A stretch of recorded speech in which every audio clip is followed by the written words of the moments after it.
Salut à tous, c'est Vino Nico, j'espère que vous allez bien. Rien qu'à la petite interface, vous avez dû comprendre qu'on va parler d'un cépage blanc. Aujourd'hui, c'est le cépage phare de la Bourgogne, j'ai nommé le Chardonnay. Allez, on y va!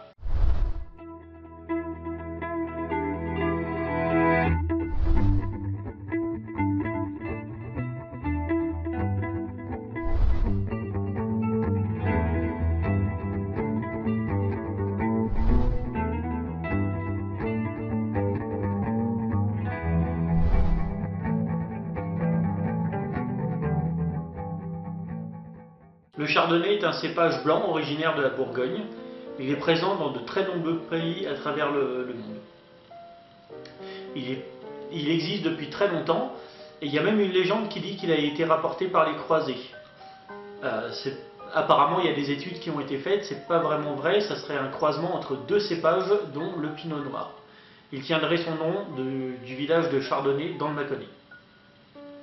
Même s'il est présent dans de très nombreuses régions de France, et partout dans le monde d'ailleurs, on parlera aujourd'hui que de la Bourgogne et de la Champagne. Sa couleur est jaune doré avec des reflets dorés. Au niveau du nez, le Chardonnay offre un premier nez de la famille empyromatique, en majeure partie, mais également végétal et fruité. Le deuxième nez, donc après oxygénation, apporte des notes de brioche, de beurre, de pain grillé. Ce sont des odeurs vraiment envoûtantes. Certaines fois, on peut ressentir l'acacia et des notes de fruits exotiques. Au niveau de l'attaque, l'attaque est souple. Les vins sont en général très équilibrés et ronds. Le Chardonnay, lorsqu'il est bien maîtrisé, reste très longtemps en bouche. Ce cépage est généralement utilisé seul. C'est le cépage majoritaire pour les vins de Bourgogne. Pour la Champagne, il peut être assemblé avec le Pinot Noir et le Pinot Meunier. Lorsqu'il est seul, il donne des champagnes que l'on appelle alors blanc de blanc. Les plus grandes cuvées de champagne sont travaillées comme ça. Voilà, avec ce rapide aperçu de ce cépage, vous l'aurez bien compris, le Chardonnay produit les plus grands vins blancs de France, que ce soit en Champagne ou en Bourgogne.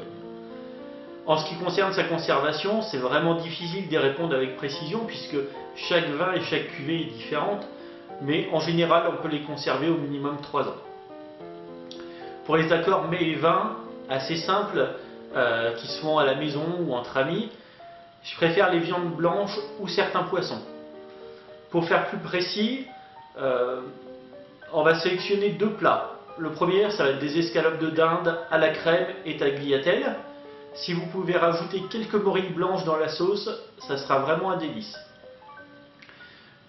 Plus convivial et surtout plus estival pour le poisson, on va dire des brochettes de lotte au barbecue accompagnées d'une ratatouille. C'est très simple à faire.